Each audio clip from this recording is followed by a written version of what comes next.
Hey,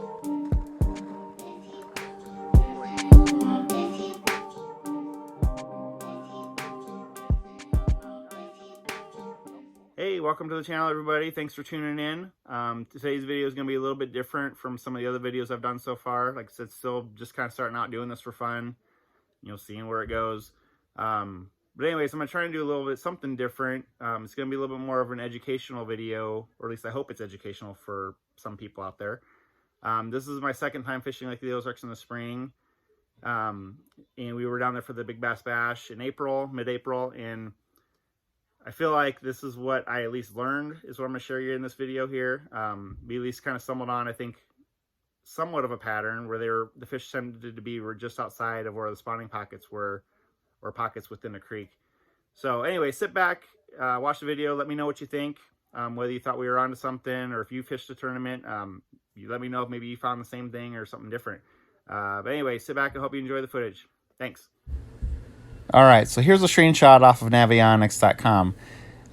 If you're not familiar with Navionics or any other type of chart viewers, basically it just gives you an idea of what the contours of the lake would be underneath the water.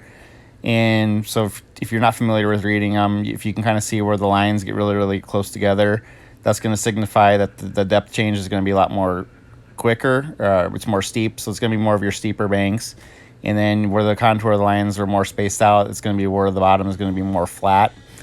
So you can kind of see where they have those little pockets of you have the main part of this creek here, and then you have those pockets that kind of indent down and in, basically right where that number 15 would be. That signifies 15 feet deep when the water's at full pool. The fish or the bass, a lot of times they're going to want to try and go spawn back in those pockets. It just gets them out of the waves, gets them, out of a lot of commotion. And anyways, so we were looking in those areas, but it seemed like we caught a lot more of our fish when we were more on the outside of those pockets. So if you can see kind of where the number 15 is, when you started getting into some of those docks, and even if there was no docks, once you just started getting outside of the pocket, under those banks outside, that seemed to be where the better quality fish were. That's where we were catching more of the 3.5, 4, 5 pounders that we caught in practice and even on day one of the tournament.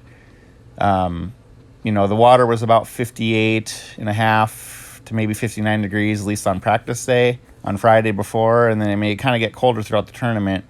And plus the water had also dropped almost probably 2 feet from what it was like 2 weeks before the tournament. So I think the fish were getting close to spawning. I think they probably wanted to spawn, but with the lake dropping, they don't want to go lay their eggs and nests and stuff in the beds and then have the water drop. So I think when the water dropped, that pulled them back. So I think that's kind of partly why we found them where we did.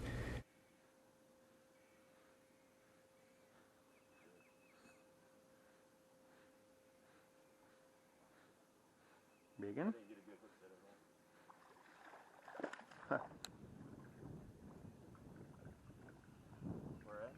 Like we're out, because that's outside of this pocket. Because we kind of went into this pocket. The outside is where you're catching them.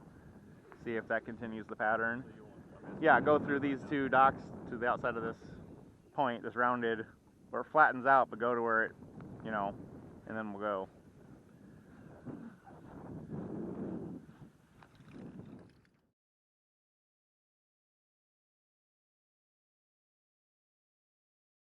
For a little bit even cheaper price than. Okay, so here's an example right here where I'm talking about outside the spawning pocket when I caught my 5-pound, 3-ounce bass from a new personal best. Yeah, it's compared to what I've ever used to driving. Like, it's not a luxury vehicle, but I would almost call it compared to what I'm used to, because it's got like heated steering wheel and heat. Oh, oh.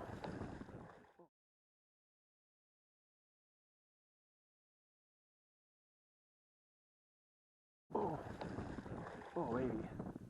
Just gotta start talking. Oh my God. Nice fish. Want help? Maybe. Fuck yeah, Jerry. Here. Bring him over here. Okay. Give me some more line. Give me more line. No, don't. Okay. Don't horse him. Whew. Got a big.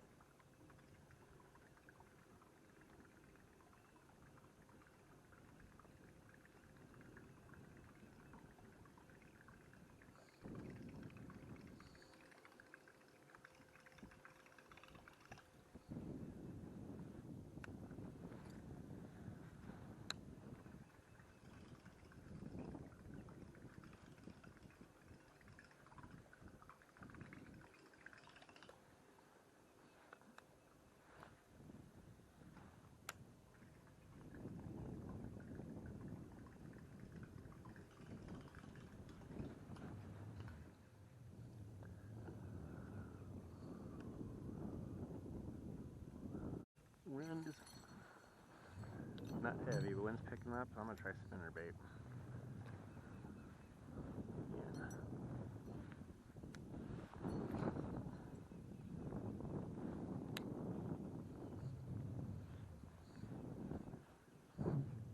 Texting? Oh. I don't know. I mean, it's a fish, I think. Yeah, for sure, fish. Hold out.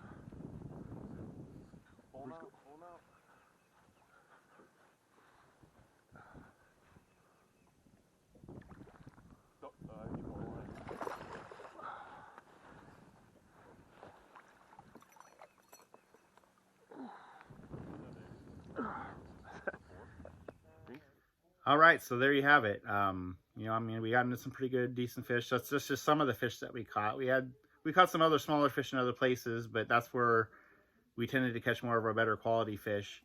You know, and it was within literally just a couple 100 yards of this creek that we were fishing. So anyways, hope you enjoyed the video. Till next time, keep getting out there and trying to see if you can tap some bass.